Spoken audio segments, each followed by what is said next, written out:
আসসালামু আলাইকুম রহমতুল্লাহি বারাকাতুহ।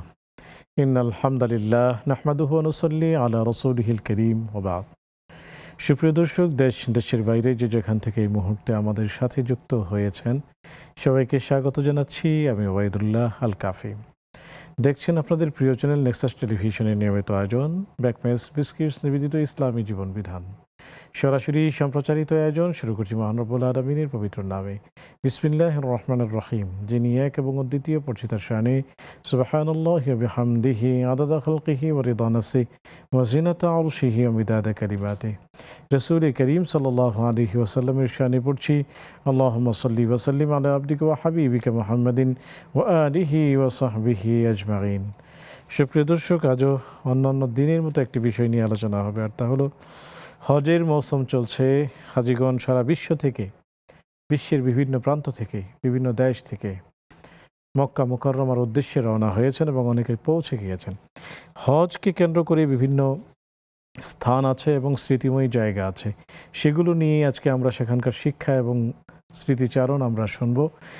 এই চমৎকার বিষয়টি নিয়ে আপনাদেরকে আলোচনা করবার জন্য স্টুডিওতে আমন্ত্রিত হয়েছেন খ্যাতিমান ইসলামিক স্কলার, বিদগ্ধ আলিম দ্বীন, বিশিষ্ট কলামিস্ট, সাংবাদিক, অনুবাদক শেখ আলী হাসান তৈয়ব হাফিজাহুল্লাহ। চলুন আমরা শেখের সাথে সালাম বিনিময় করে নিচ্ছি।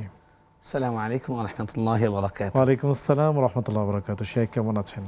আলহামদুলিল্লাহ, হাইয়াকাল্লাহ। আপনি কেমন আছেন? আলহামদুলিল্লাহ, আমিও ভালো আছি। আপনি অনেক ব্যস্ততার মাঝেও আমাদেরকে সময় দিচ্ছেন, এজন্য নেক্সাস পরিবারের পক্ষ থেকে, আমাদের সকল দর্শক শ্রোতার পক্ষ থেকে আপনাকে অনেক অনেক শুকরিয়া জানাচ্ছি। বারাকাল্লাহ ফিক। সুপ্রিয় দর্শক, আপনাদেরকে অনেক প্রীতি ও শুভেচ্ছা জানাচ্ছি এবং একই সাথে আলোচনায় যাওয়ার আগে জানিয়ে দিচ্ছি ফেসবুক এবং ইউটিউবে সরাসরি সম্প্রচারিত হচ্ছে এই আয়োজন। সেখানেও মূল্যবান কমেন্টস করে আমাদের সাথেই থাকবেন। স্ক্রিনে প্রদর্শিত হচ্ছে নাম্বার, তা ব্যবহারের মাধ্যমে সরাসরি আমাদেরকে কল করবেন এবং অজানা বিষয়গুলো জানতে চাবেন। আমরা ইনশাআল্লাহ শায়েখের মাধ্যমে আপনাদেরকে জানানোর চেষ্টা করব। সুপ্রিয় দর্শক, পবিত্র হজ, স্থান, স্মৃতি ও শিক্ষা যদি বলতেন। ধন্যবাদ। নাহমাদু ওয়া নুসাল্লি আলা রাসূলিল কারীম, আম্মা বা'দ। وإذ قال إبراهيم رب اجعل هذا البلد آمنا وارزق أهله من الثمرات من آمن منهم بالله واليوم الآخر قال ومن كفر فأمتعه قليلا وقال تعالى وإذ يرفع إبراهيم القواعد من البيت وإسماعيل ربنا تقبل منا إنك أنت السميع العليم। আলহামদুলিল্লাহ, খুবই চমৎকার একটি বিষয়। হজের কাফেলা শুরু হয়েছে। আল্লাহর ঘরের পথিকরা, আল্লাহর মেহমানরা আল্লাহকে হাজির হাজির লাব্বাইক বলতে বলতে হাজির হচ্ছেন। বাংলাদেশ থেকে প্রায় 40,000 মানুষ ইতিমধ্যে মক্কায় পৌঁছে গিয়েছেন। আলহামদুলিল্লাহ। হজ, আমরা জানি যে ইসলামের পঞ্চম স্তম্ভ, ইসলামকে পূর্ণতা দানকারী স্তম্ভ। ইসলামের 5টি স্তম্ভ আছে, যে 5টি স্তম্ভের মধ্যে এটি শুধু একমাত্র যেটা জীবনে একবার ফরজ। আমরা যখন দেখি যে একটা ঘর নির্মাণ করা, বাড়ি, বিল্ডিং তৈরি করা হয়েছে, যেটার খুঁটি আছে 5টি, তো পঞ্চম খুঁটি যেটা, সেটা তার নির্মাণকে পূর্ণতা দেয়। ইসলামের পূর্ণতা দেয় হলো হজ। হজের প্রত্যেকটা পর্বের সঙ্গে, প্রত্যেকটি আমলের সঙ্গে রয়েছে ঐতিহাসিক ঘটনা এবং আল্লাহ এবং আল্লাহ রাসূল সাল্লাল্লাহু আলাইহি ওয়াসাল্লামের নানান রকমের চমৎকার তথ্য। যেমন আমরা দেখি যে হজের সর্বপ্রথম যেটা, হজে এবং উমরার ক্ষেত্রে যেটা কমন ফরজ, সেটা হলো বাইতুল্লাহ তাওয়াফ করা। ওয়ালিয়াত তাওয়াফু বিল বাইতিল আতিক, তোমরা পরিপূর্ণ, তোমরা প্রাচীন ঘরের তোমরা তাওয়াফ করো। এই যে বাইতুল্লাহ তাওয়াফ করা, এটা একটা হজের আমল এবং হজের সফরের সর্বশ্রেষ্ঠ পাওয়া এটাই যে আল্লাহর ঘর তাওয়াফ করা। কারণ এই আমলটি এমন পৃথিবীর আর কোথাও নেই, যেটা শুধুমাত্র মক্কাতেই অবস্থিত, মক্কাতেই পাওয়া যায় যে আল্লাহর ঘরের তাওয়াফ করা। আল্লাহ রাব্বুল আলামিনের এই ঘর, এটি একটা ইতিহাসের জীবন্ত স্মারক। আল্লাহ রাব্বুল আলামিন কোরআনে বলেছেন, ইন্না আউওয়ালা বাইতিন উযিআ লিন-নাস লাল্লাযী বিবাক্কাতা মুবারাকান ওয়া হুদাল লিল আলামিন ফীহি আয়াতুম বাইয়িনাতুম মাকামু ইব্রাহিম। নিশ্চয়ই পৃথিবীতে মানুষের জন্য নির্মিত প্রথম যে ঘর, সেটি হলো ওই ঘর যেটি বাক্কায় অর্থাৎ মক্কায় অবস্থিত। তো আল্লাহ নিজেই কোরআনে বলছেন যে পৃথিবীতে নির্মিত প্রথম ঘর হলো এই কাবা মুশাররফা। কাবা মুশাররফা সর্বপ্রথম আল্লাহ সুবহানাহু ওয়া তাআলা ফেরেশতাদের মাধ্যমে নির্মাণ করেছেন। তারপরে সেটা কালের গর্ভে, কালের পালাবর্তনে সেটি আবার ঢাকা পড়ে যায়। পরে সেটি আদম আলাইহিস সালামের মাধ্যমে প্রথম নির্মিত হয়। আবার সেটা নূহ আলাইহিস সালামের প্লাবনে সেটা ঢেকে গেলে সেটা ইব্রাহিম আলাইহিস সালামের মাধ্যমে নির্মিত হয়। যেটা আল্লাহ কোরআনে বলেছেন যে স্মরণ করো ওই সময়কার কথা যখন ইব্রাহিম এবং ইসমাইল তারা আল্লাহর ঘরের নির্মাণের জন্য এর পাথরগুলো এর ভিত্তিগুলো তারা স্থাপন করছিলেন এবং তারা কাবা ঘর নির্মাণ করে আল্লাহর কাছে দোয়া করেছিলেন যে রব্বানা তাকাব্বাল মিন্না ইন্নাকা আনতাস সামিউল আলিম। তো এই যে এই কথাগুলো কোরআনে আছে, একটা মানুষ যখন তাওয়াফ করে তখন সেই ৪,৫০০ বছর আগের ইতিহাস, ইব্রাহিম ইসলামের স্মৃতি, আদম ইসলামের স্মৃতি এবং অসংখ্য নবী এখানে এসছেন, আল্লাহ নবী মুহাম্মদ রাসূলুল্লাহ সাল্লাল্লাহু আলাইহি ওয়াসাল্লামের স্মৃতি, যেখানে তিনি তার পবিত্র চাদর দিয়ে নবী হওয়ার আগে তিনি পাথরটা হাজরা আসওয়াদটা স্থাপন করে কুরাইশদের দ্বন্দ্ব এবং সংঘাতের সেটা মিটিয়ে দিয়েছিলেন, সেটা তিনি রোধ করেছিলেন এবং যে ঘর তিনি তাওয়াফ করেছেন এবং এই সেই পাথর যেই পাথর তিনি চুম্বন করেছেন। কাবা ঘরের ওখানে আমরা হজের সফরে যেটা আমরা দেখতে পাই, কাবা ঘরের তাওয়াফ করার সময় একটা আমল হলো হাজরা আসওয়াদকে চুম্বন করা, কালো পাথরকে চুম্বন করা। রাসূলুল্লাহ সাল্লাল্লাহু আলাইহি ওয়াসাল্লাম বলছেন যে এই পাথরটি ছিল দুধের থেকেও সাদা। শেখ, আমরা এই পাথরের ইতিহাসটি জানবো, দুজন দর্শককে যুক্ত করি। ইনশাআল্লাহ। আসসালামু আলাইকুম রহমতুল্লাহ। জি, আসসালামু আলাইকুম রহমতুল্লাহ। জি, ওয়ালাইকুম সালাম রহমতুল্লাহ। স্বাগতম, প্রশ্নটি করুন। জি হুজুর, আমি নীলা বলছিলাম পাবনা থেকে। আমি 3টা প্রশ্ন করব। জি, ফার্স্ট একটু বলি যে আজকে হজের খুব সুন্দর একটা বিষয় আছে। আল্লাহ তাআলা আমাদের সকল মুসলমানকে হজ করার তৌফিক দান করুক। আমিন। আমিন ইয়া রাব্বাল আলামিন। জি জি জি হুজুর, প্রশ্ন হচ্ছে যে ফজর নামাজের পরে ইশরাকের ওয়াক্ত হওয়ার আগে কি কোনো নফল নামাজ পড়া যাবে? মানে আমি পড়ছিলাম তো আমাকে এক ভাবি বললেন যে না, ফরজের পরে কোনো নফল নামাজ পড়তে হয় না, ইশরাকের আগে পড়লে তুমি ইশরাকের পরে পড়বা। এটা আসলে কতটা সত্যি বলবেন? আর হুজুর, দোহার নামাজ 9টার পর কি পড়া যাবে নাকি 10টা 11টার দিকে পড়তে হবে? আর দোহার নামাজ কি 2 রাকাত পড়লে হবে নাকি 4-6 রাকাত পড়তে হয়? এই বিষয়ে বলবেন। আর একটা প্রশ্ন হচ্ছে হুজুর, তাহাজ্জুদ নামাজ যদি আমি মানে অনেক রাতে উঠতে না পারি, তাহলে কি এশারের পরে 2-4 রাকাত পড়া যাবে তাহাজ্জুদের নিয়ত করে নফল নামাজ? জি, জি আপনি আমাদের সাথেই থাকুন, সহায়ক উত্তর দিবেন ইনশাআল্লাহ তাআলা। আসসালামু আলাইকুম রহমতুল্লাহি ওয়া বারাকাতুহু। ওয়ালাইকুম সালাম। আসসালামু আলাইকুম। ওয়ালাইকুম আসসালাম রহমতুল্লাহ। স্বাগতম, প্রশ্নগুলো করুন। মোহাম্মদ সুমন বলছি কারণ বাজার থেকে। জি, আমি জানতে চাইছি ফজর নামাজের সুন্নত আগে পড়ে এমন লোক কত জি। সুন্নত পড়িয়া ফজর নামাজের ফজর সুন্নত আগে ভালো ভালো লাগে। তো জামাত দাঁড়িয়ে যায়, হ্যাঁ এমন লোক দেখছি সুন্নত না পড়িয়া জামাতে দাঁড়িয়ে যায়।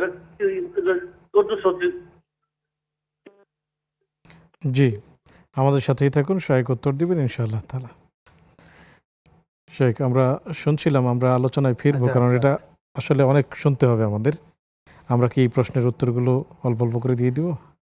হাজরা আসওয়াদের কথাটুকু জি, শেষ করে ইনশাআল্লাহ দিই যে তাআলা। হাজরা আসওয়াদ হজের একটা আমল হলো তাওয়াফ, তাওয়াফের একটা আমল হলো হাজরা আসওয়াদকে চুম্বন করা, না পারলে সেটাকে হাতে ইশারা করা।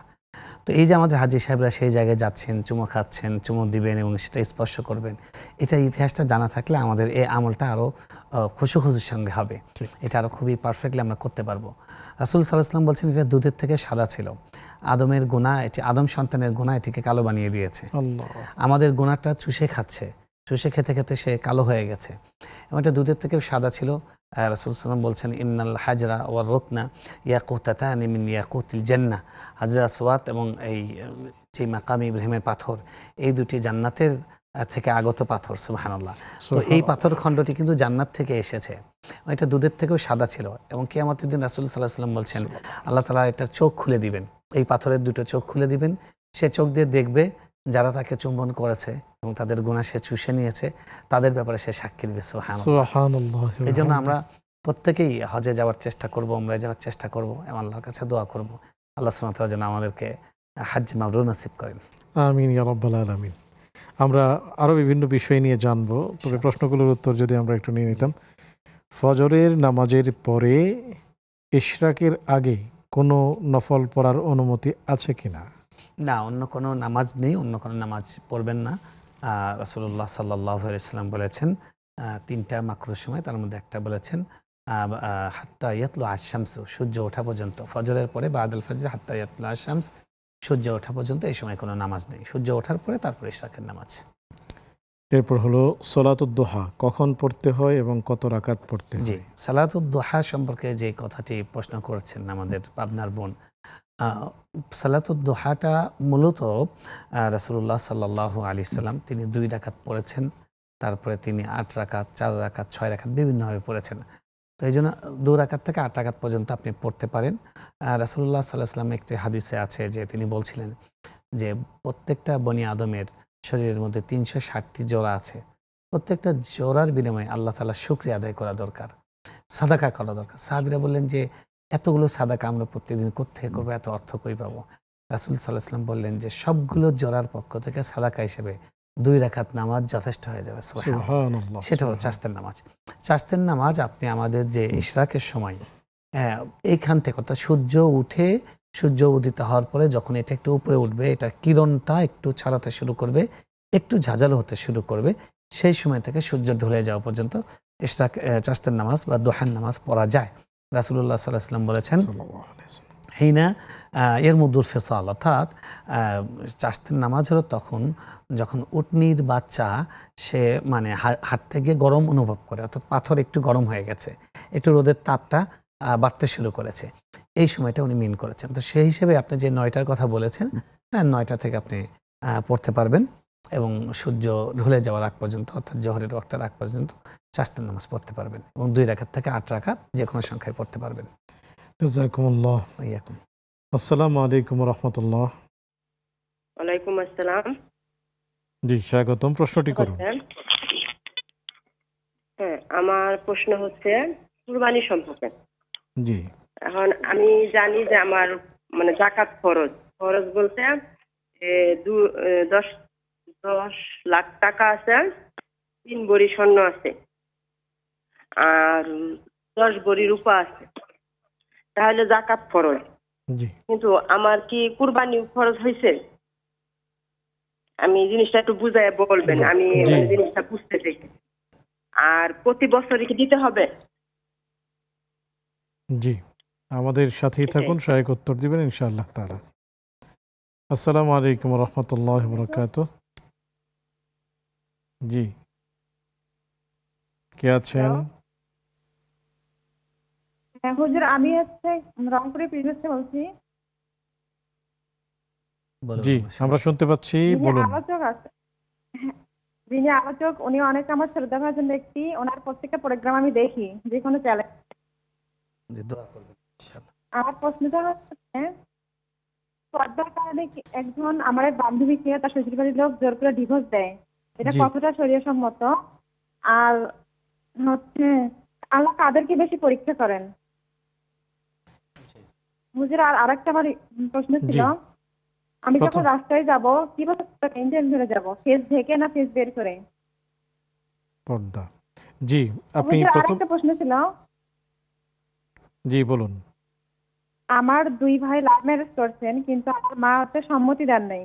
হ্যাঁ, আমার মা ভাইদের বলেন তাদের শ্বশুর বাড়ির লোকজন যেন আমাদের বাড়িতে আসেন না, এটা এতে নিষেধ করেন, এতে কি আমার মা গুনাহগার হবেন? তারা কি করছে আবারও যদি বলতেন। যারা মানে লাভ ম্যারেজ করেছে বাবা মা। ও। মানে আমার জি, জি, আমাদের সাথেই থাকুন, সহায়ক উত্তর দিবেন ইনশাআল্লাহ তাআলা। শেখ, অনেকগুলো প্রশ্ন আমাদের হাতে জমা হয়েছে, আমরা আসবো ইনশাআল্লাহ তাআলা একটি বিরতি থেকে এসে। সুপ্রিয় দর্শক, দেখছেন আপনাদের প্রিয় আয়োজন ব্যাকম্যাচ বিস্কিটস নিবেদিত ইসলামী জীবন বিধান। সময় হলো একটি বিজ্ঞাপন বিরতিতে যাবার, ফিরছি একটু পর, আমাদের সাথেই থাকুন।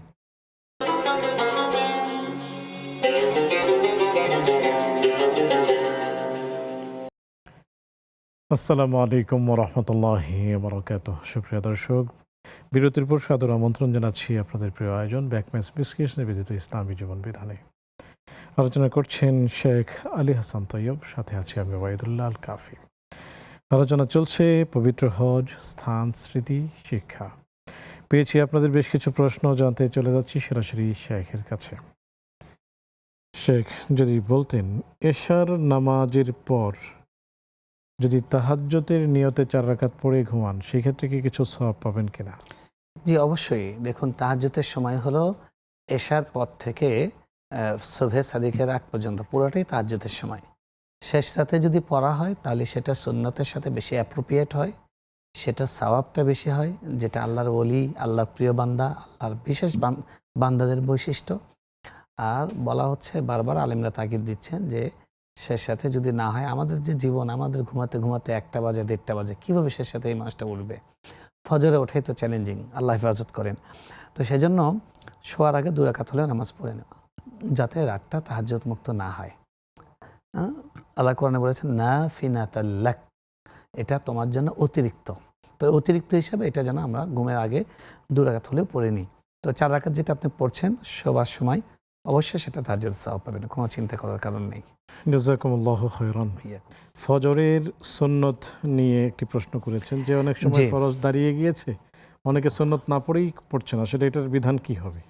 আচ্ছা, ফজরে যদি আপনি ফজরের নামাজের ক্ষেত্রে, সব সুন্নত নামাজের ক্ষেত্রে একটা মুস্তাহাব হলো, একটা সুন্নত হলো সুন্নত নামাজটা বাসায় পড়া। আমি আমার মসজিদে সবসময় বারবার এই কথাটা বলি যে এই সুন্নতটা আমরা আদায় করতে পারি না, এটা আমরা ছেড়ে দিয়েছি। তো ফজরের নামাজটা যেহেতু সবার কমন, আমরা বাসা থেকেই আসি, অন্যান্য নামাজ কখনো রাস্তায় আছি, কখনো অফিসে আছি, তো যেখানে নামাজ পড়ছি ফরজ সেখানে সুন্নতটা পড়ে নিলাম। কিন্তু ফজরের নামাজ যেহেতু আমরা বাসা থেকে আসি, বাসা থেকে অজু টজু করে আসি, ফজর নামাজে কেউ মসজিদে অজু করে না, সবাই বাসা থেকে অজু করে আসে, তাহলে অন্তত এই একটা নামাজ আমরা বাসায় পড়ে আসি, তাহলে আমাদের ডাবল সুন্নত হলো। একটা হলো সুন্নতের নামাজ পড়া হলো, ওই সুন্নত নামাজটা যথাযথভাবে আদায় করা হলো, যে বাসায় পড়া সুন্নত। 1 নম্বর বিষয়। 2 নম্বর বিষয় হলো, আমরা যদি কোনো কারণে না পড়ে বা মসজিদে চলে আসি, এসে যদি দেখি যে নামাজ এখনো শুরু হয়নি, তাহলে তো অবশ্যই সুন্নত পড়ে তারপরে জামাতে অ্যাটেন্ড করব। যদি এমন দেখি যে নামাজ শুরু হয়ে গেছে, ফরজ নামাজ, ফজরের ফরজ শুরু হয়ে গেছে, তাহলে 2টা উপায়। একটা উপায় হলো যে আমি যদি নিশ্চিত থাকি যে আমি একাকী সুন্নতটা এক কর্নারে বা অন্য একটা রুমে, মসজিদে একাধিক কক্ষ থাকে বিভিন্ন মসজিদে, আর যদি অনেক বড় মসজিদ হয় তাহলে একটা কর্নারে দূরে, কাতারের সামনে অড লুকিং মনে হয় না যে ইমাম একটা পড়ছে আর উনি আরেকটা পড়ছে, এরকম না করে যদি দূরে বারান্দায় সাইডের ব্যবস্থা থাকে, তাহলে আপনি নিশ্চিত থাকলে যে আপনি দ্বিতীয় রাকাত পাবেন বা অন্ততপক্ষে শেষ বৈঠকটা পাবেন, এটা নিশ্চিত হন, তাহলে আপনার সুন্নাতটা ছোট করে পড়ে নিতে পারেন। আর একটা সুরত হলো যে না, জামাতে শামিল হয়ে যাওয়া এবং জামাত শেষ করার পরে তারপর সুন্নাতটা পড়া, এটা হাদিসের সাথে বেশি অ্যাপ্রোপ্রিয়েট। রাসূল সাল্লাল্লাহু আলাইহি ওয়াসাল্লাম বলছেন ইদা উকিমাতিস সালাহ ফালা সালাতা ইল্লাল মাকতুবা, যখন ফজর সালাতের একামত দেওয়া হয় তখন ফরজ সালাত ছাড়া অন্য কোনো নামাজ নেই। তো এই জন্য আপনি পরেও পড়ে নিতে পারেন, তখন জামাত অ্যাটেন্ড করবেন। আর এমনিতেও কিন্তু জামাত চলা অবস্থায় যদি আপনি সুন্নতটা পড়েন, তখন একদিকে হলো জামাতের তেলাওয়াত হচ্ছে, এই তেলাওয়াতটা আপনার কানে একটা বাজবে, আর একটা হলো আপনি কিন্তু একটা অস্থিরতার মধ্যে সুন্নতটা পড়বেন। তাই এই সুন্নত আপনি ফজরের পরেও পড়তে পারেন কিংবা সূর্য ওঠার পরেও পড়তে পারেন। জাযাকুমুল্লাহ। ভাইয়া, আমাদের হাতে বেশ আরও কিছু প্রশ্ন আছে, কিন্তু আমরা দর্শক নিব। আসসালামু আলাইকুম রহমতুল্লাহ। ওয়ালাইকুম আসসালাম রহমতুল্লাহ। হুজুর আপনারা ভালো আছেন? আলহামদুলিল্লাহ, আল্লাহ শুকর, আমরা ভালো আছি। স্বাগতম আপনাকে, প্রশ্নগুলো করুন। হ্যাঁ, আমার একটাই প্রশ্ন হলো, আহ, আমি মুসলিমদের ফলো করি, তো যখন আমি সেহরি খাই তখন মুসলিমদের ফলো করি, ইফতারের সময় কি মুসলিমদের ফলো করতে পারবো? অনেক সময় দেখা যায় যে মানে মুসলিমদের ইফতারি 6টা 25-এ শুরু হয়, আমাদের মসজিদে আজান হয় 6টা 30 বা 34-এ। আমি কোনটা ফলো করব? মুসলিমদের না যখন আজান হবে আমাদের মসজিদে তখন ইফতার করব? জি, এটাই আপনি আমার প্রশ্ন। মুসলিম বাংলা অ্যাপসের কথা বলছেন নাকি? মুসলিম বাংলা অ্যাপস। হ্যাঁ হ্যাঁ হ্যাঁ, হ্যাঁ, মুসলিম যে একটা আছে না অ্যাপ। হ্যাঁ, মুসলিম বাংলা অ্যাপ, এটা বলুন, না হলে দর্শক বলবে মুসলিমকেই তো হ্যাঁ ফলো হ্যাঁ করবে। হ্যাঁ হ্যাঁ, মুসলিম অ্যাপটা জি, আমরা বুঝতে পেরেছি। ফলো করি, জি, কিন্তু আমরা বলবো ইনশাআল্লাহ। হ্যাঁ বুঝতে পেরেছি। ইনশাআল্লাহ তাআলা আপনি আপনার জানতে চাওয়া বিষয়টি অবশ্যই জানবেন। আমাদের সাথেই থাকুন। আসসালামু আলাইকুম রহমতুল্লাহ। হ্যালো। আসসালামু আলাইকুম। জি হ্যালো। জি, আমরা শুনতে পাচ্ছি, আপনি প্রশ্নটি করুন প্লিজ। আমি একটা প্রশ্ন করতে চাচ্ছি, রাসূলুল্লাহ সাল্লাল্লাহু আলাইহি ওয়াসাল্লাম সকালে ফজর নামাজে কিছু দোয়া করে তারপরে সাহাবাদের দিকে ঘুরে বসতেন। জি, জি, আরও জি, আমাদের সাথেই থাকুন, শায়েক উত্তর দিবেন ইনশাআল্লাহ তাআলা। আসসালামু আলাইকুম রহমতুল্লাহ।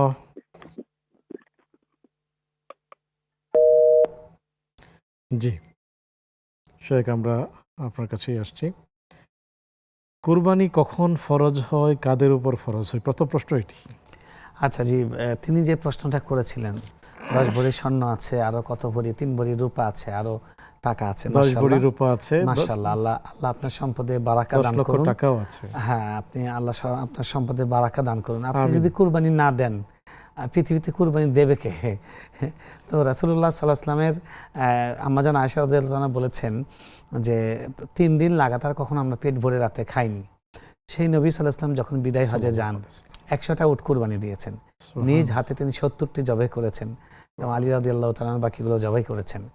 তো এই জন্য আমাদের কুরবানি দেওয়ার চেষ্টা করা উচিত। আচ্ছা, এই ক্ষেত্রে মাসালাটা হলো যে হজের কি বলে জাকাতের যেই সম্পদ, অর্থাৎ নেসাব পরিমাণ সম্পদ, 7.5 ভরি স্বর্ণ বা তার সমমূল্যের সম্পদ, আপনার কাছে স্বর্ণ আছে কিছু, কিছু রূপা আছে, আর কিছু অর্থ আছে, সব মিলে 7.5 ভরি স্বর্ণের দাম হয়ে যাবে।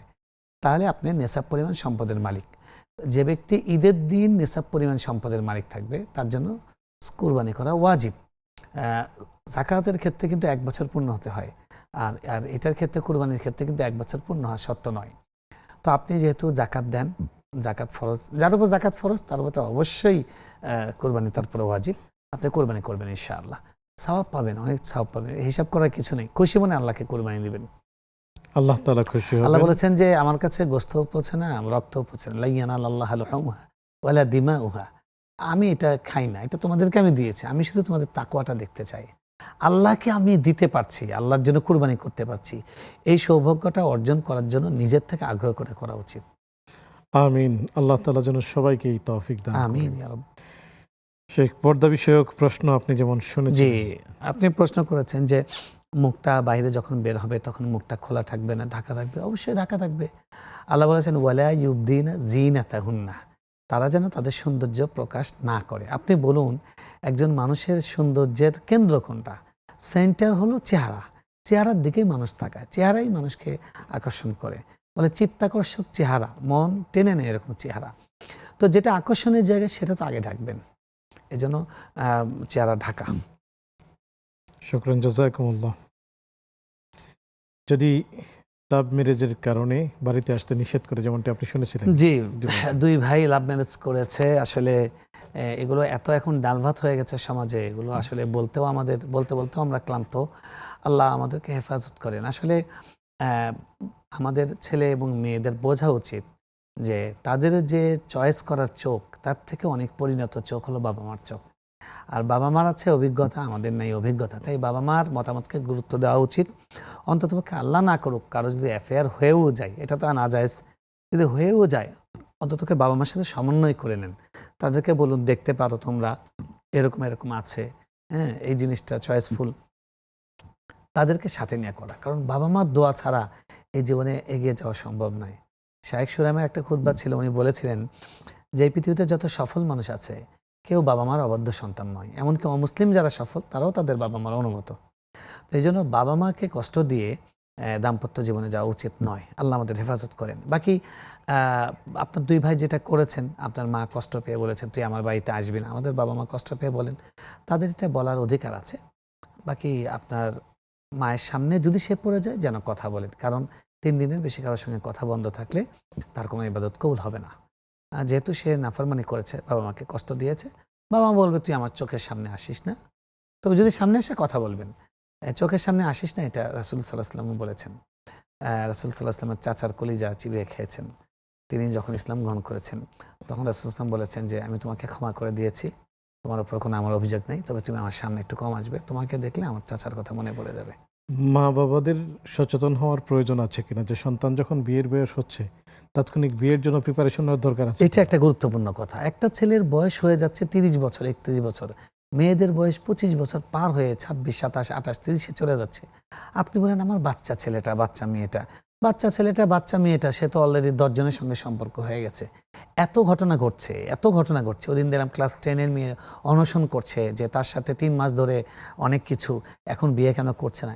তো এই জিনিসগুলো দেখে তো আমাদের শেখা উচিত, বোঝা উচিত। বাবা মার জন্য ফরজ হলো ছেলে মেয়ে সাবালক হওয়ার পরে যথাসম্ভব তাড়াতাড়ি বিয়ে দেওয়া। যদি তাদেরকে বিবাহের ব্যবস্থা না করেন, তারা যা জেনা ব্যভিচার করবে সেটার গুনার ভাগ পরিপূর্ণভাবে, একটু কম না, আপনিও পাবেন। আল্লাহ আমাদের হেফাজত করেন। আমিন ইয়া রাব্বাল আলামিন। শেখ আমরা দর্শকদেরকে নিচ্ছি। আসসালামু আলাইকুম রহমতুল্লাহ। সুপ্রিয় দর্শক, দেখছেন আপনাদের প্রিয় আয়োজন। জি হ্যাঁ, জি আমার দুটি প্রশ্ন ছিল। জি জি স্বাগতম, প্রশ্নটি করুন প্লিজ। আমার প্রশ্ন, এক নম্বর প্রশ্ন হচ্ছে, এই যে ফজর মানে প্রত্যেক নামাজের পরে যে আমরা তিনগুলো পড়ি, এই তিনগুলো কি একবার পড়ে হাতে দিয়ে শরীরে মাথায় করতে হবে, নাকি একবারে তিনবার পড়ে মাথায় করতে হবে? জি জি আমাদের সাথেই থাকুন, সহায়ক উত্তর দেবেন ইনশাআল্লাহ তাআলা। সুপ্রিয় দর্শক, খুবই চমৎকারভাবে আপনাদের প্রশ্নগুলো আমরা পাচ্ছি এবং উত্তরও সহায়কের কাছ থেকে আমরা দেওয়ার চেষ্টা করছি। এই চমৎকার আয়োজনে এই পর্যায়ে নিচ্ছি ছোট্ট আরেকটি বিজ্ঞাপন বিরতি, ফিরছি একটু পর, আমাদের সাথেই থাকুন।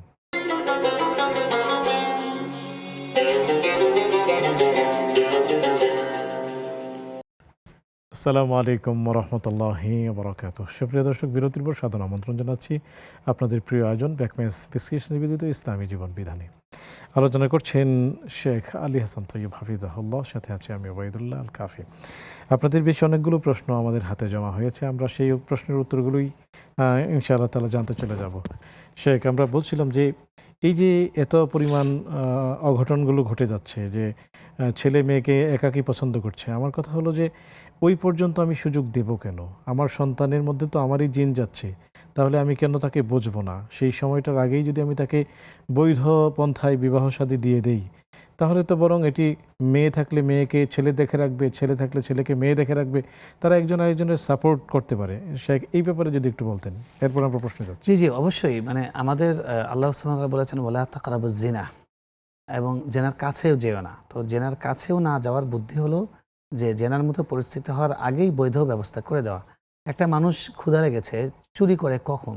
সে কোনোভাবেই সে খাবার পাচ্ছে না, তখন সে চুরি করে হলেও জীবনটা বাঁচানোর চেষ্টা করে।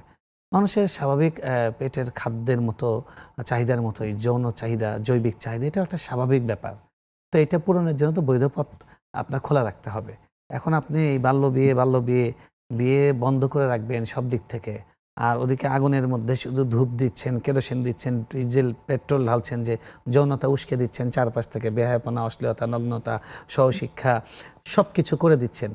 আর boyfriend, girlfriend, live together, GF, BF, কোনো বয়স নেই, কোনো বাধা নেই, সব কিছু বৈধ, শুধু বিয়ের ক্ষেত্রে রেস্ট্রিকশন দিয়ে দেওয়া, এগুলো ঠিক নয়।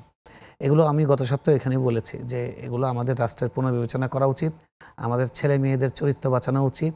ইসলাম যেই কয়েকটি উদ্দেশ্য, মৌলিক উদ্দেশ্য নির্ধারণ করেছে ইসলাম পৃথিবীতে আসার, তার মধ্যে একটা হলো হিফজুন নাসল, মানুষের বংশকে পবিত্র রাখা, মানুষের বংশধারাকে রক্ষা করা। একটা সন্তান জন্ম নেওয়ার পরে মেয়ে গিয়ে বাবার বাড়িতে অনশন করবে যে বাচ্চার পরিচয় চাই, বাচ্চার বাবার পরিচয় চাই। এই নিষ্পাপ বাচ্চাকে আপনি এই লাঞ্ছনার মধ্যে ফেললেন, কিয়ামতের দিন বাবা মা উভয়কেই এই ব্যভিচারীকে তোলা হবে। আমাদের দেশের তারকারাও এই কাজগুলো করেন। তো সুতরাং এগুলোর ব্যাপারে কিন্তু খুবই মানে আমাদের অভিভাবক যারা আছেন, রাষ্ট্রের কর্তা ব্যক্তি যারা আছেন, তাদেরও দায়িত্ব আছে। ছেলে মেয়ের বৈধ বিবাহকে ইজি করতে হবে এবং জেনা ব্যভিচারকে কঠিন করে দিতে হবে, না হলে আল্লাহর গজব নেমে আসবে, এবং গজব আসছে সেটা আমরা দেখতে পাচ্ছি। আল্লাহ হেফাজত করেন। আমিন ইয়া রাব্বাল আলামিন। শেখ, প্রশ্নে আসবে, একজন দর্শক অপেক্ষা করছেন। আসসালামু আলাইকুম রহমতুল্লাহ। ওয়ালাইকুম আসসালাম হুজুর।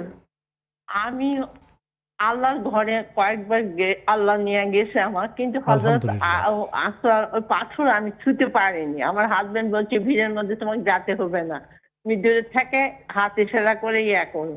আর আরেকটা, এতে কি আমার কিছু ইয়া হবে? আর আমি কিছু পাপ করছি, আমি আগে বুঝিনি, না বুঝে পাপগুলো হয়ে গেছে, এখন মনে হয় যে আমি এগুলো পাপ কাজ করছি, এগুলো কি উল্লেখ করে করে আল্লাহর কাছে মাপ চাইতে হবে? জি শেখ, ইনশাআল্লাহ সুন্দর পরামর্শ দিবেন। তবে অবশ্যই আপনার যদি কোনো গুনাহ থাকে আপনি কাউকে বলবেন না, নিজের স্বামীকেও না, ইভেন কোনো শায়েখকেও না, বরং আপনার পাপের কথাগুলো কেবলমাত্র আপনি আল্লাহ তাআলার কাছেই বলবেন। তিনি মহা ক্ষমাশীল, আশা করি তিনি ক্ষমা করে দিবেন। শায়েখ আপনাকে আরও সুন্দর পরামর্শ দিবেন ইনশাআল্লাহ তাআলা। শেখ, আমরা মুসলিম অ্যাপ বের হয়েছে এবং অনেক উপকারী হয় আমাদের বাংলা অ্যাপসটি খুবই উপকারী, খুবই উপকারী। যারা এটা করেছেন তাদের জন্য দিল থেকে আল্লাহর কাছে দোয়া করি, এত উপকার করেছেন।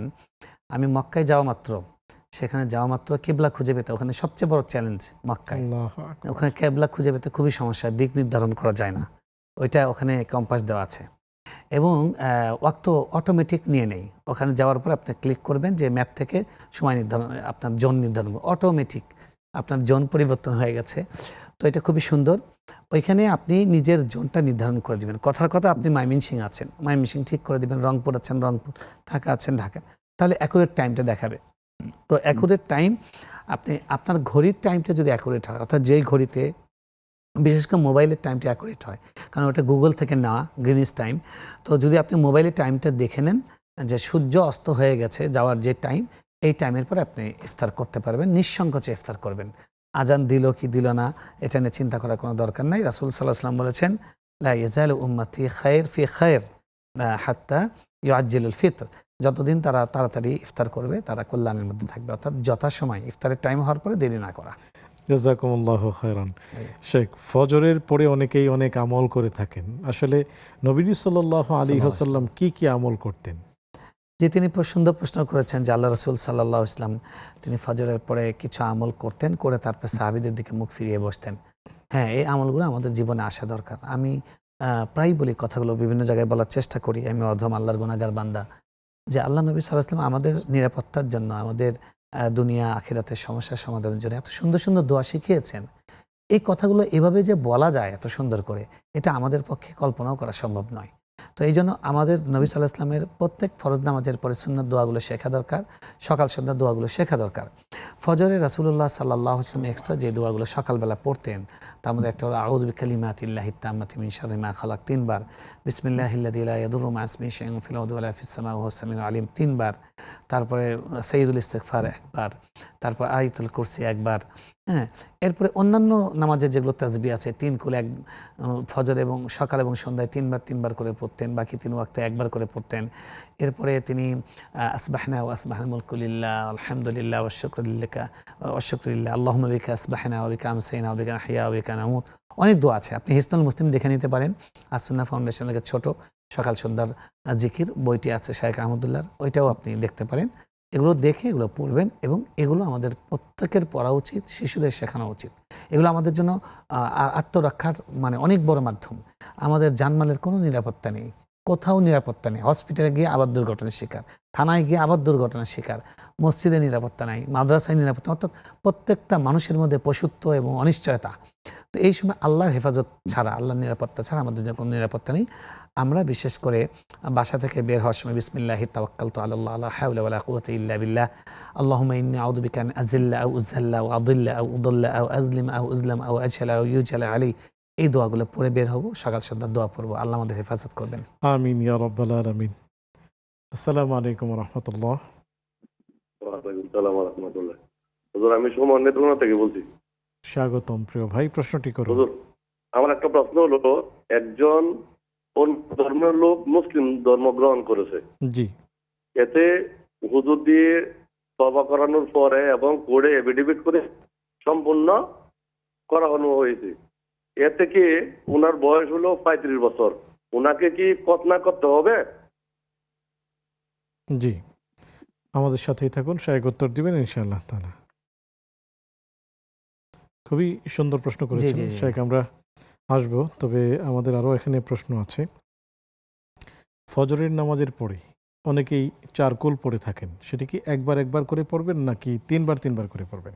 ফজরের পরে 3 কুল, 4 কুল না, 3 কুল 3 বার করে রাসূলুল্লাহ সাল্লাল্লাহু আলাইহি ওয়াসাল্লাম পড়তেন। কুল আউযু বিরাব্বিন নাস, কুল আউযু বিরাব্বিল ফালাক, কুল হুয়াল্লাহ পড়তেন, এবং সন্ধ্যার সময় 3 বার করে পড়তেন। আর বাকি যে 3 ওয়াক্ত নামাজ আছে 1 বার করে পড়তেন। ঘুমানোর সময় এই 3 বারের সাথে কুল ইয়া আইয়ুহাল কাফিরুন, এটা 1 বার পড়তেন। এটা হলো ঘুমানোর সময়। জাযাকুমুল্লাহ। তাহলে 3 বার করে পড়বেন। জি, শায়েখ জাযাকুমুল্লাহ। হজ এবং উমরার মধ্যে পার্থক্য কি? হজ এবং উমরার মধ্যে অনেক পার্থক্য আছে। একদম হলো উমরা হলো ফরজ হয়, উমরা জীবনে একবার ফরজ, যাদের উপরে সামর্থ্য আছে। হজ তাদের উপরে ফরজ, আর উমরাটা হলো ওয়াজিব। আর হজ নির্দিষ্ট সময়ে করতে হয়। আল হাজ্জু আশহুরুম মা'লুমাত, নির্দিষ্ট কয়েকটি মাসেই হজ হয়, নির্দিষ্ট কয়েকটা দিনেই হজ হয়, নির্দিষ্ট কয়েকটা জায়গাকে কেন্দ্র করে হজ হয়। আর উমরাটা বছরের যে কোনো সময় আপনি করতে পারেন। আর হজ হলো নির্দিষ্ট মানে জীবনে একবার ফরজ, হ্যাঁ, আর বাকি অন্য সময় নফল। আর উমরা সেটাও জীবনে একবার ওয়াজিব, বাকি সময় নফল। আর হজ যার উপর ফরজ হয়, উমরা করলে তার ফরজ আদায় হয় না, হজ করেই তার ফরজটা আদায় করতে হবে। আর হজ 3 রকমের, কেরান, ইফরাত, তামাত্তু। আর উমরা একই রকম। হজ করতে কিন্তু কয়েকদিন লাগে, মিনিমাম 4 থেকে 5 দিন লাগে। আর উমরা করার জন্য আপনার শুধুমাত্র তাওয়াফ করা, সাই করা, নেড়ে করা, পাশাপাশি কয়েকটা কাজ একই জায়গায়। আর এটা উমরার সময়। আর হজের সময় কিন্তু এই মক্কা থেকে মিনায় যেতে হয়, মিনা থেকে আরাফায় যেতে হয়, আরাফা থেকে মুজদালিফা, মুজদালিফা থেকে আবার মিনা, মিনা থেকে আবার মক্কা, মক্কা থেকে আবার মিনা। তো হজেরটা একটু বিস্তারিত এবং কষ্ট সাপেক্ষ, সওয়াব অনেক বেশি। এবং হজে কোরবানি করতে হয়, হাদি হজে যদি তামাত্তু দিতে হয়। কিরান করে তাহলে কোরবানি করতে হয়, ইফরাদের ক্ষেত্রে কোরবানি নেই। জাযাকুমুল্লাহ। সুপ্রিয় দর্শক, খুবই চমৎকার আলোচনা চলছে। অনুষ্ঠানের এই পর্যায়ে নিচ্ছি ছোট আরও একটি বিজ্ঞাপন বিরতি, ফিরছে একটু পর, আমাদের সাথেই থাকুন।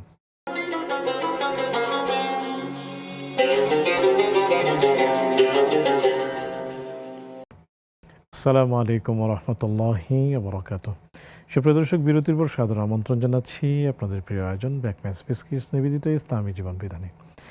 আলোচনা করছেন শেখ আলী হাসান তৈয়ব হাফিজাহুল্লাহ, সাথে আছে আমি ওয়াহিদুল্লাহ আল কাফি। আলোচনা চলছে, তার মধ্যে অনেকগুলো প্রশ্নের উত্তর আমরা শাহেখের কাছ থেকে নিলাম। আরও বেশ কিছু প্রশ্ন রয়ে গেছে, আমরা শাহেখের কাছেই যাচ্ছি উত্তরগুলো জানার জন্য। শেখ, আমাদের একজন বোন হজে গিয়েছেন বেশ কয়েকবার, কিন্তু হাজরে আসওয়াদ ভিড়ের কারণে ওনার স্বামী বলেছেন যে যেহেতু ভিড়, তোমার যাওয়ার দরকার নেই। তিনি হাজরে আসওয়াদ চুমু দিতে পারেননি। তো এই ক্ষেত্রে হজের কোনো ক্ষতি হবে কিনা? না, হজের কোনো ক্ষতি হবে না, এটা একটা সুন্নাহ ছুটে গেলে আমলের কোনো ক্ষতি হয় না। বরং ভিড়, এত বেশি ভিড় হয় ওখানে, এই হজের মৌসুমে যদি কেউ চুমা দিতে চায়, যখন লোকজন বেড়ে যায়, একদমই শুরুর দিকে যদি যায়, যারা একদম ফার্স্ট ফ্লাইট প্রথম 2-3 দিনের মধ্যে গিয়েছেন, তারা অনায়াসে দিতে পেরেছেন। এখন যারা যাবেন অনেক ভিড়াভিড়ি, এর মধ্যে মানুষকে কষ্ট দেওয়া ছাড়া আসলে হাজরে আসওয়াদ চুম্বন করা কঠিন, বিশেষ করে মহিলাদের জন্য এটা অনেকটাই অসম্ভব। এটা কোনোভাবে একটা সুন্নত আদায় করার জন্য পর্দা লঙ্ঘন করা এবং অন্যের কষ্টের কারণ হওয়া জায়েজ নেই। তো এটা কোনো মন খারাপ করার কিছু নেই। 2017 সালে আল্লাহ আমাকে নিয়েছিলেন প্রথমবার, আলহামদুলিল্লাহ। তো তখন দেখতাম প্রত্যেক দিন এসে গল্প করছে আমাদের যারা হাজি ভাই আছেন, যে আজকে চুমা দিয়েছি, আজকেও একটা দিলাম, আমি মিসকিন, আমি তো আল্লাহর কাছে বলি যে আল্লাহ হলাম। তো প্রায় 40 দিন ছিলাম, 40 দিনে একটা বার সুযোগ পাইনি, কিছুই হয় নাই। আল্লাহ পরের বছর নিয়ে, পরের বছর খুব সম্মানের সাথে আরামে, কষ্ট দেওয়া ছাড়া আল্লাহ চুমা দেওয়ার সুযোগ করে দিয়েছেন। এই জন্য এটা মন খারাপ না করা। আপনি ইশারা করেছেন চুমার বদলে, যেটা রাসূল সাল্লাল্লাহু আলাইহি ওয়াসাল্লাম শিখিয়েছেন, ওইটাতেও ইনশাআল্লাহ কিয়ামতের দিনে ও সাক্ষী দেবে যে মানুষকে কষ্ট না দিয়ে উনি সুন্নাতটা আদায় করেছেন। ওই ফজিলতটি তিনি পাবেন ইনশাআল্লাহ। জাযাকুমুল্লাহ। মুসলিম, 35 বছর বয়স, তিনি একেবারে বিধি মেনেই, রাষ্ট্রীয় বিধিও মেনে ইসলাম গ্রহণ করেছেন, খতনা করতে হবে কিনা? দেখুন, যখন কেউ ইসলাম গ্রহণ করে তার অন্য ধর্ম থেকে, তখন তাদের 2টা করণীয়। ইসলাম গ্রহণ করার আগে গোসল করে পবিত্র হওয়া, আর 2 নম্বর হলো শাহাদা পড়া। শাহাদা পড়লেন, এখন তার জন্য একটা উত্তম কাজ, মোস্তাহাব হলো যে তিনি যেন খাতনা করে নেন। এখন আধুনিক চিকিৎসা আছে, কোনো ব্যাপারই না, খুব সিম্পল একটা অপারেশনের মাধ্যমে এটা করে নেওয়া যাবে। এটা অনেক ফায়দা। এটা হলো সুন্নানে ফিতরা, অর্থাৎ এটা আমাদের ইব্রাহিম আলাইহিস সালামের সুন্নাহ, ঐতিহ্যবাহী সুন্নত, এই জন্য করে নেওয়া উচিত। বাকি না করলেও যে ইসলাম গ্রহণ সহি হবে না এরকম নয়, সুন্নাহটা আদায় করে নেওয়া উচিত। এটাতে শারীরিক অনেক উপকার আছে। জাযাকুমুল্লাহ। আসসালামু আলাইকুম রাহমাতুল্লাহ। আসসালামু আলাইকুম। ওয়ালাইকুম আসসালাম, স্বাগতম। প্রশ্নটি করুন। আমার প্রশ্ন, আমি একজন স্কুল শিক্ষক। আমরা বর্তমানে বাধ্য হয়ে কিছুটা অনুষ্ঠান পালন করতে বাধ্য হচ্ছি, যেমন পয়লা বৈশাখ। জানি আমরা ধর্মীয়ভাবে এটা করাটা ঠিক না, তারপর আমরা 21শে ফেব্রুয়ারি পালন করছি, আমাকে বাধ্য হয়ে শহীদ মিনারে গিয়ে ফুল দিতে হচ্ছে। মানে এই সম্পর্কে আপনি কি বলবেন? আমরা চাকরিজীবীরা অসহায়, কারণ আমরা আমাদের কর্তৃপক্ষের নিয়মটা পালন করতে হচ্ছে, না করলে আমার সমস্যা।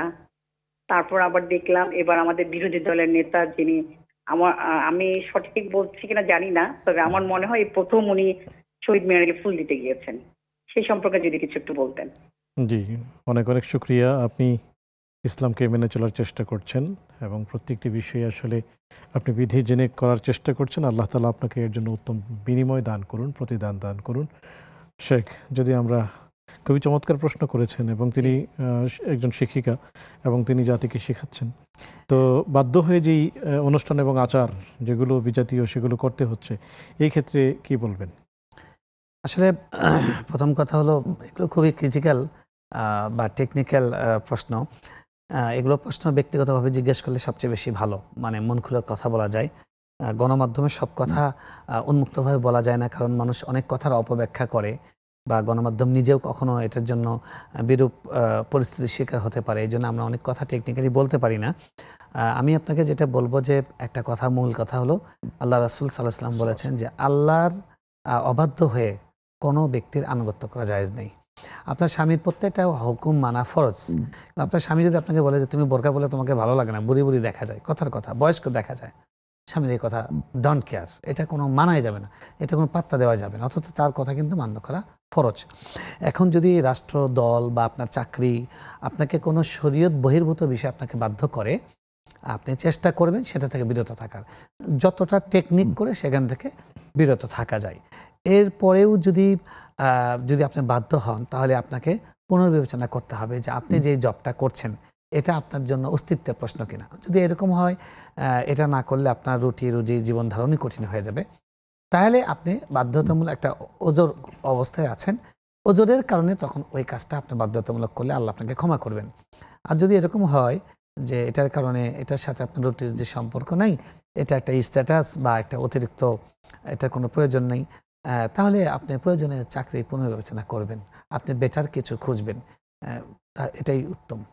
আমাদের জীবনটা খুব সংক্ষিপ্ত, মানে এই সংক্ষিপ্ত জীবনের ক্যারিয়ার সফলতা, এর থেকেও বড় সব ক্যারিয়ার হলো আখিরাতের ক্যারিয়ার। তো সেই ক্যারিয়ারটার প্রতি বেশি নজর দেওয়া। জাযাকুমুল্লাহু খায়রান। সুপ্রিয় দর্শক, সবার উদ্দেশ্যেই আমরা আসলে একটি বিষয় বলতে চাই, সেটি হলো আমাদের রাষ্ট্রপ্রধান এবং বিরোধী দল সবাই আসলে মুসলিম। আসলে আমাদের প্রত্যেকটি আচার এবং অনুষ্ঠান পালনের ক্ষেত্রে ইসলামী রীতি এবং নীতি অনুসরণ করা খুবই জরুরি। যারা শহীদ হয়েছেন, জীবন দিয়েছেন, রক্ত দিয়েছেন, আমরা সেই সমস্ত ব্যক্তিদের জন্য ইট দিয়ে পিলার বানিয়ে তাদের সামনে যদি ফুল গুজে দেই, মূলত তারা কিছুই পায় না। ইসলামী শরিয়া বলে তারা কোনো সওয়াব পাচ্ছে না। এইটি একটি আচার আমরা পালন করছি, কিন্তু সবচেয়ে ভালো হতো যদি আমরা এই দিনগুলোতে কোরআনুল কারীমের খতম পড়ে, কোরআনের তিলাওয়াত করে, অথবা গরিব দুঃখীদেরকে আমরা যদি খাইয়ে দিতাম, সেই সওয়াবটা আমাদের শহীদিন, যারা শহীদ রক্ত দিয়েছেন, জীবন দিয়েছেন, তারা পেয়ে যেতেন। রাষ্ট্রের যারা ঊর্ধ্বতন ব্যক্তি আছেন, আমরা খুবই চমৎকারভাবে দেখেছি যে সংসদ এবং বিভিন্ন জায়গায় লা ইলাহা ইল্লাল্লাহু মুহাম্মাদুর রাসূলুল্লাহ সেটি টানিয়ে দেওয়া হয়েছে। তো সেটি যেহেতু টানানো হয়েছে, তার মানে আমরা ইসলামকে আসলে মেনে চলতে চাচ্ছি, ইসলামকে প্রায়োরিটি দিতে চাচ্ছি, যেহেতু আমরা মুসলিম। সেই ক্ষেত্রে মুসলিমদের উচিত হলো যে কোনো অনুষ্ঠান আচার এগুলো পালনের ক্ষেত্রে ইসলামী রীতিনীতি বা ইসলামিক যারা বড় বড় স্কলার আছেন তাদের পরামর্শ নিয়ে সেগুলো করা। তাহলে আমাদের একেবারে তৃণমূল পর্যায়ে যেসব মুসলিম ভাই এবং বোনেরা আছেন তারা আসলে এই বিব্রতকর পরিস্থিতি থেকে রেহাই পাবে। আল্লাহ তাআলা যেন আমাদের সবাইকে সেটি করার তৌফিক দান করেন। শেখ, আমি একটু কথা বললাম যেন আমাদের সবার উপকার হয়। শেখ, আমরা আপনার কাছ থেকে সর্বশেষ, আসলে হজের তো অনেক স্মৃতি, আল মাশআরুল হারাম একটু যদি বলতেন যে ওখানে কি স্মৃতি আছে? আল মাশআরুল হারাম, এই জায়গাটার স্মৃতি হলো ইব্রাহিম আলাইহিস সালাম এবং ইসমাঈল আলাইহিস সালামের মূল স্মৃতি, যেখানে পিতা পুত্রকে কোরবানি করার জন্য নিয়ে গিয়েছিলেন এবং তিনি সেই আল মাশআরুল হারামের এই অন্তর্ভুক্ত মিনাতে তার ছেলেকে তিনি তার ছেলেকে যখন নিয়ে যাচ্ছিলেন জবাই করার জন্য, তখন শয়তান তাকে প্রলুব্ধ করছিল, ধোঁকা দিচ্ছিল, তখন তিনি ওই পাথর নিক্ষেপ করেছেন। সেই সুন্নাহ অনুযায়ী আমরা এখনও মিনায় কঙ্কর নিক্ষেপ করি, পাথর নিক্ষেপ করি। এবং ওই জায়গাগুলোতে রাসূলুল্লাহ সাল্লাল্লাহু আলাইহি ওয়াসাল্লামের হাদিস আছে, তিনি বলেছেন যে মিনায় রয়েছে মসজিদে খায়েফ, মসজিদে খায়েফের মধ্যে 70 জন নবী নামাজ পড়েছেন। তো এই যে নবীজা ওইখানে নামাজ পড়েছেন সেই স্মৃতিটা এখানে আছে এবং সেই নামাজেরই অনুকরণ মিনায় অবস্থান করা। এবং কি বলে, মিনাতে ইসমাঈল আলাইহিস সালামকে জবাই করার আগে, তাকে কুরবানি করার আগে ইব্রাহিম আলাইহিস সালাম তিনি মিনায় অবস্থান করছিলেন, ওখানে তিনি স্বপ্ন দেখেন। এবং ইয়াউমুত তারবিয়া বলা হয় যে একটা হলো পানি পান করানোর দিন, আরেকটা বলা যায় সিদ্ধান্ত নেওয়ার দিন। তো সিদ্ধান্ত তিনি গ্রহণ করেছিলেন ওই দিন যে না, তিনি আল্লাহর জন্য আসলে কোরবানি করবেন। তিনি কয়েকবার স্বপ্ন দেখেন। প্রথমে স্বপ্ন দেখার পর তিনি চিন্তা করছেন যে আসলে কি আমার ছেলেকে কোরবানি করতে হবে কিনা, একাধিকবার দেখেন। তো এগুলো সব মিনাতেই ঘটেছে। তো এই মিনাতে আমাদের রাসূলুল্লাহ সাল্লাল্লাহু আলাইহি ওয়াসাল্লাম তিনি অবস্থান করেছেন এবং তিনি বক্তব্য দিয়েছেন, খুতবা দিয়েছেন। তারপরে আরাফার ময়দানে খুতবা দিয়েছেন। তারপরে ইযা আফাদতুম মিন আরাফাত ফাযকুরুল্লাহ ইনদাল মাশআরিল হারাম, যে ওই আরাফাত থেকে তারপরে মুজদালিফায় গিয়ে যেখানে মসজিদে মাশআরি হারাম এখন অবস্থিত, ওই জায়গায় আল্লাহ বলেছেন আল্লাহকে বেশি বেশি ওই জায়গায় জিকির করো, আল্লাহর শুকরিয়া আদায় করো। তো এই জিনিসগুলো পুরাটা প্রত্যক্ষ করবে একজন হাজী সাহেব হজের সফরে। প্রত্যেকটা জায়গায় জায়গায় স্মৃতিগুলো তাকে তাড়া করবে। তারপরে বিশেষ করে সাফা এবং মারোয়া, এটা হলো স্মৃতির জীবন্ত জায়গা। সাফা এবং মারোয়ার মধ্যে উম্মনা হাজার আলাইহিস সালাম এবং তার ছেলে, তিনি ছোট্ট শিশুকে, দুগ্ধপোষ্য শিশুকে আল্লাহর হুকুমে পিতা ইব্রাহিম ইসলামে রেখে চলে গেছেন। তিনি এই শিশুটাকে নিয়ে দেখছেন যে একটু খেজুর পানি ছিল, সব শেষ হয়ে গেছে। এখন কি করবেন? বাচ্চাটা ক্ষুধায় চিৎকার করে কাঁদছে। তিনি তার স্তন্য দেখছেন যে কোনো দুধ নেই মুখে। তখন তিনি তার জিহ্বাটা দিয়েছেন, সেখানে কোনো পানি নাই। তখন তিনি চেষ্টা হিসেবে বাচ্চাটাকে কাবার কোলে রেখে তিনি এরকম করে পাহাড়ে গিয়েছেন, সাফায় গিয়েছেন। সাফা তখন উঁচু ছিল, এখন তো ছোট করে দেওয়া হয়। ওখান থেকে মারোয়ায় গিয়েছেন। এই যে দৌড় দিয়েছেন, এটার অনুকরণে আজকে সাই করা হচ্ছে। প্রতিটি জায়গায় স্মৃতি, আল্লাহ রাব্বুল এবং আলামিন, জমজম আছে, ইসমাইল ইসলামের স্মৃতি। আল্লাহ তাআলা যেন সেগুলোকে বুকে ধারণ করে এবং অনুভব করে হজ পালন করার তৌফিক দান করুন। আপনাকে অনেক অনেক শুকরিয়া। সুপ্রিয় দর্শক, আপনাদেরকে অনেক প্রীতি ও শুভেচ্ছা জানিয়ে আজকের মতো বিদায় নিচ্ছি। এই ছিল আজকে আমাদের আয়োজন। আগামী পর্ব দেখার আমন্ত্রণ জানিয়ে আজকের মতো বিদায় নিচ্ছি। সে পর্যন্ত আল্লাহ তাআলা আমাদের সবাইকে ভালো রাখুন, সুস্থ রাখুন। আসসালামু আলাইকুম ওয়া রাহমাতুল্লাহি ওয়া বারাকাতুহু।